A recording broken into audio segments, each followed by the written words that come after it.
Over summer, the outer wall of the ovary develops into the fleshy white part of the apple.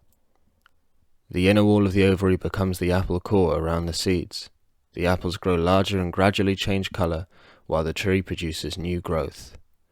Like these long summer days, the time before the coming gallery exhibition grows shorter and shorter for our expectant twins while they sketch ideas for the show's centerpiece. A room built solely from mirrors, wherein no sound can permeate. All those who enter this room will be faced with the clearest, most intimate reflection of themselves, not only in sight, but in sound too. Then, due to the nature of this room, those possessing the patience will ultimately be faced with the reflection of their own thoughts, both conscious and subconscious, and they will hear nothing but the theme from the white, white day.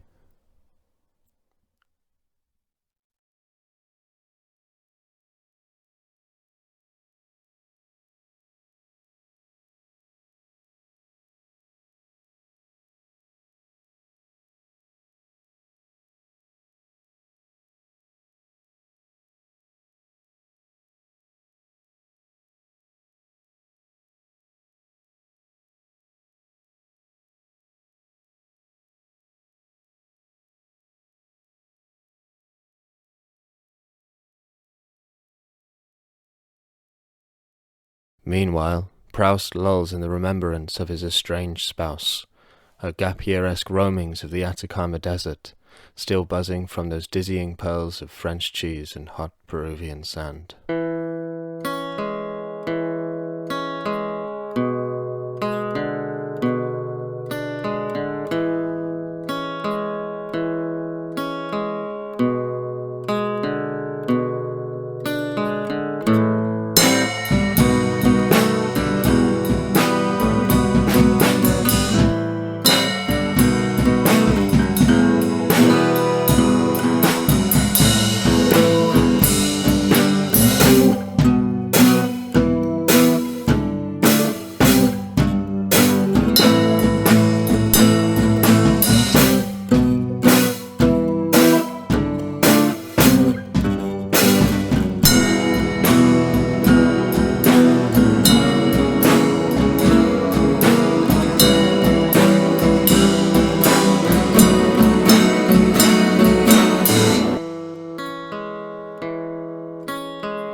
A candle and puts it on the table.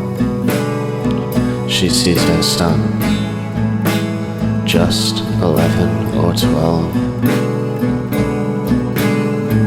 He is alone in a hall of mirrors, butt naked and laureled in captors of politicians alike. Stood before the beast of black coffee,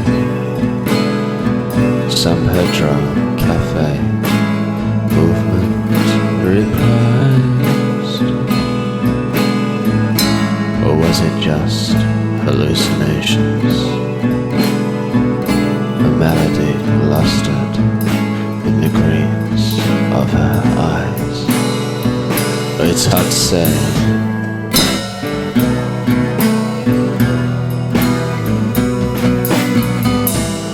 When your brain is on fire, but just like the candle, it is a light that will soon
Running low on ideas and feeling the pressure of the coming show, Judie and Jack decide to unwind and seek inspiration at the White Hart. Based atop the great plateau that encircles the town, the White Hart runs the full length of this mountain range, making it both an unusually large and unusually donut-shaped venue. With a house band and clientele consisting primarily of ancient Hellenic deities and Delphic prophets, it is often a wise choice for one seeking a decent pint and some friendly advice.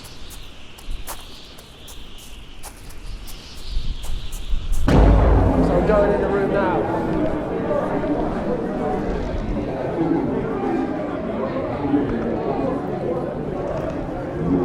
Judie and Jack arrive to a typical Wednesday evening. A fine mist of oracular chit-chat, supposedly more potent than the booze behind the bar, sits comfortably in the air.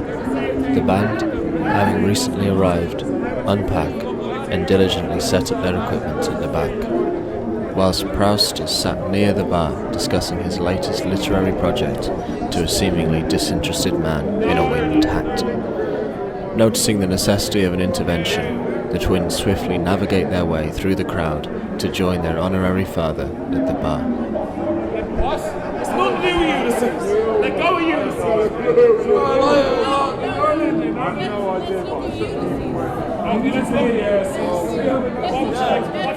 What episode would you like to look at? Right. Thank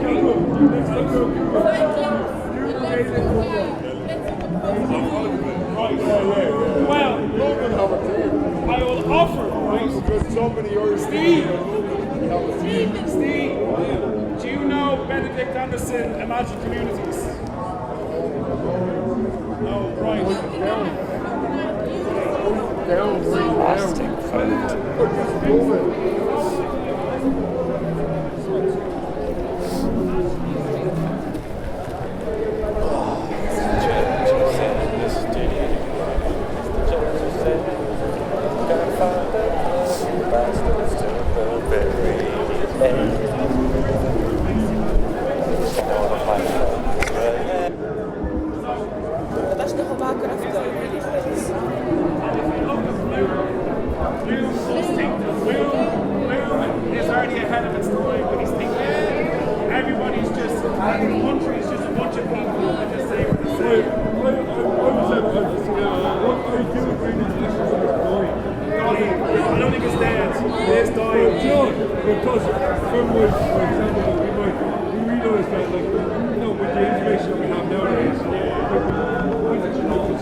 As you come into the room, it's brightly lit.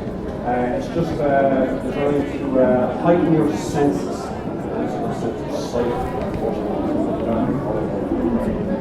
Greeted by a sense of smell or aromas, and short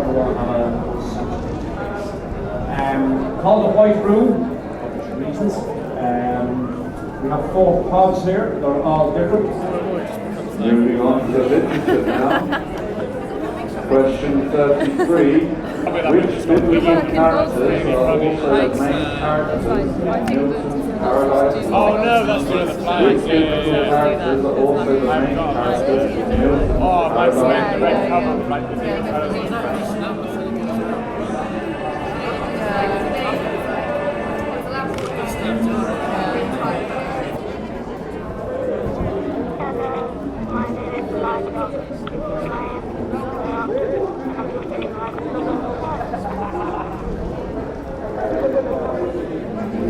Have a go, stand proud, sláinte, we say in Irish word for cheers, sláinte. Generous mouthful, pull the beer through the head.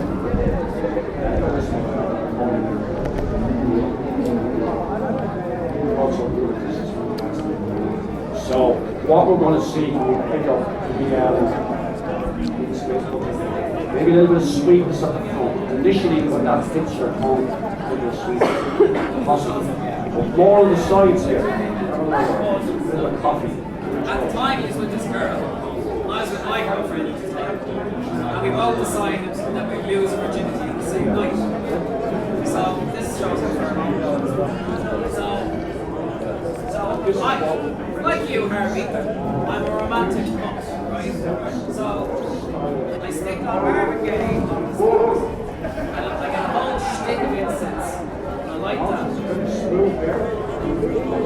And you know those big fucking off bags of tea lights? What do you call them? Tea lights? Yeah, tea lights. So you know like the 100 pack of tea lights? Yeah. Lit all night. Sinead goes into the bathroom because it's an ensuite. And she goes and gets into her whatever. Right? I'm there on the bed, naked, wanking off. I thought, I didn't know. So that's about it. Otherwise, in the room here, the bell here came from a ship, one of the ships you see down below. Only said in Liverpool and Dublin, it was a one carrier of beer. They don't make the ships anymore. With an oil tanker. Gonna ring the bell there. Beautiful. Oh, no, just lovely.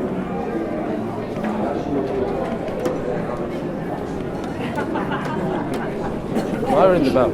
You ring as well. There's a couple more. Come on.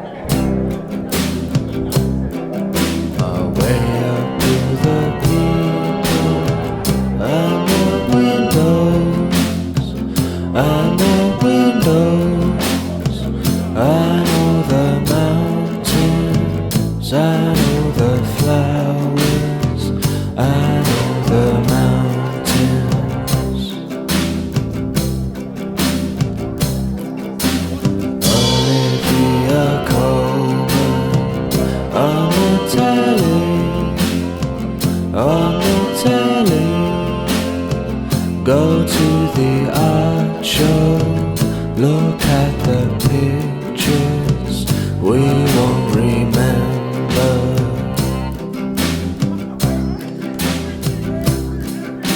The weather was hot, but the mood was low,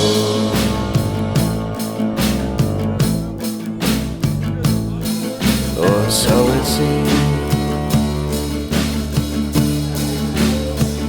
But it is difficult to say. Still lots of people we won't remember.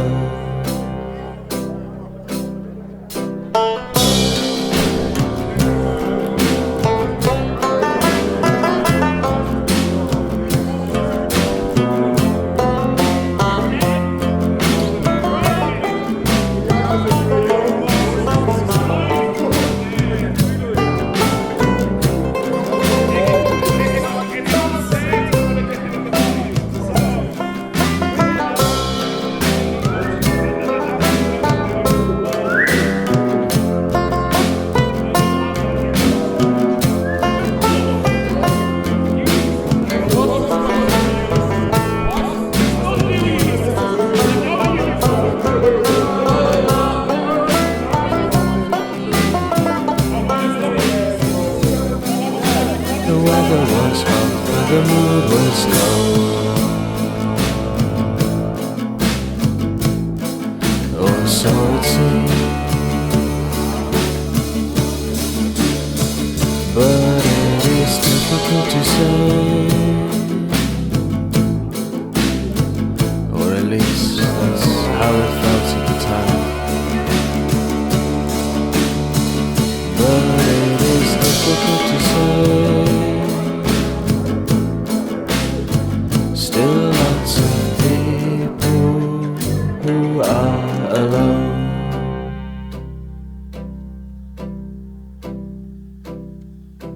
Have a glass of water and fall asleep, and fall asleep. Flowers fall in winter. Maybe it is better if we don't remember.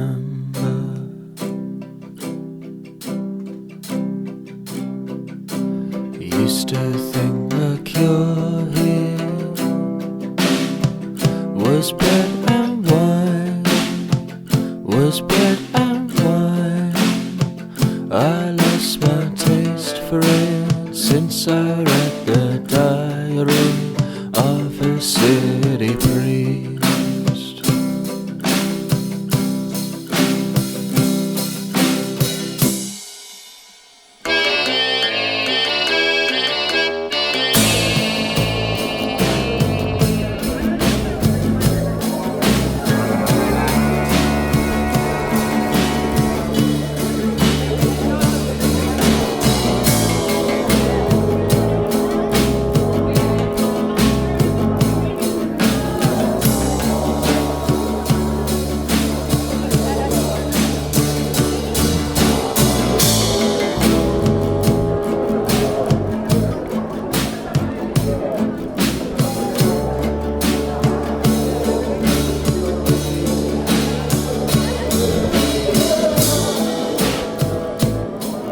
I guess this has left us with a rather bleak outlook, as although these analyses have taken place within the fictional world of Solaris, and the proposed notions of simulacrum and hyperreality are not contained solely within the context of science fiction. And although Solaris provides a clear exemplification of the relation between the process of semiosis and the establishing of the hyperreal, this relation, as demonstrated by the analysis of Peter Bruegel's Hunters in the Snow, is not one that exists solely in Lem's narrative. These are truths that have come to be prominent factors in our own everyday interaction and experiences of the world around us, and as Frederick Jameson says, a world with unreality and a free-floating absence of the referent. Not for a minute do I propose that this essay can offer a solution to this problem, a remedy for the ailment of nihilistic acceptance of a world where the line between reality and hyperreality is as ambiguous as the meaning of Herzog's Dancing Chicken, where originality is in many ways the greatest pastiche, and our own selves are fractured into an endless series of simulations, some of which no longer bear any resemblance to their original. Whilst this essay both could not and should not provide universally true answers to these conundrums, it does not seem to me appropriate to leave this on such a note of pessimistic melodrama. In the White Hart, of all places, Proust was particularly surprised to run into his stepson, David.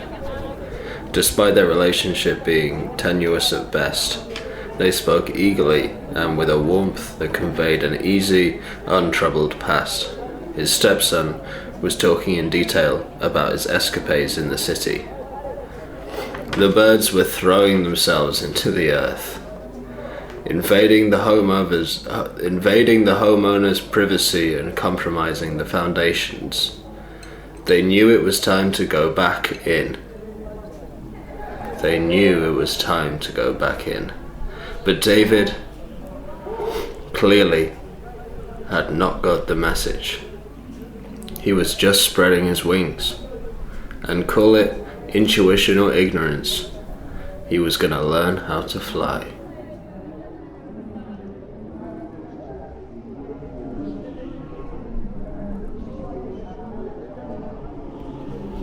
Overhearing this conversation, Judie and Jack found a clarity of mind they had not yet experienced. On this hot summer night, stationed high in the mountain air, surrounded by the tentacles of the old ones and with the reddish glow of autumn on the horizon, they knew that, like the birds, it was time to go back in. But as the American jack pine depends on forest fires to flourish, the earth to which they would return must first be cleared and fertilized. Surely, for any great act of creation, there must first be a violent act of destruction. Having acquired this spark of inspiration and enjoying what could only be considered a successful evening, the twins stepped out of the White Hart and, unwittingly, into the cold light of day.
reflect on times gone by.